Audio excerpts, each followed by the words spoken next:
Mickaël Darmon. L'acte 13 des Gilets jaunes a montré une virulence des attaques contre les institutions et les symboles de la démocratie, avec les rassemblements devant l'Assemblée nationale et le Sénat. D'où cette urgence de trouver la manière de sortir de la crise. Pourtant, le président semble prendre son temps.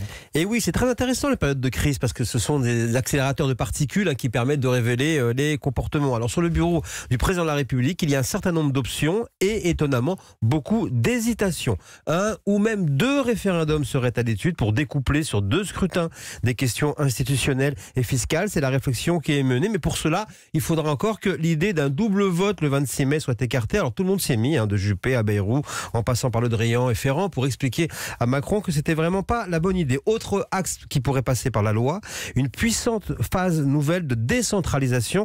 Tout simplement, l'État pourrait transférer aux départements et aux régions et aux métropoles tous les grands sujets qui fâchent les citoyens, sécurité routière, fiscalité locale, etc.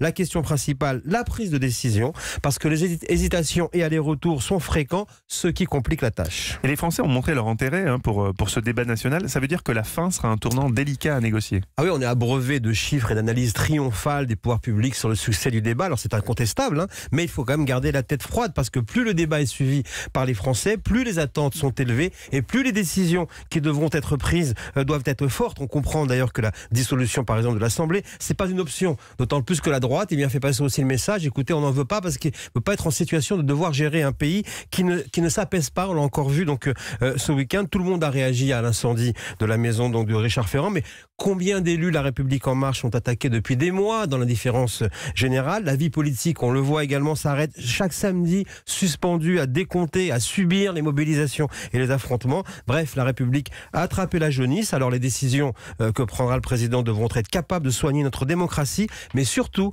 il faudra décider et agir vite.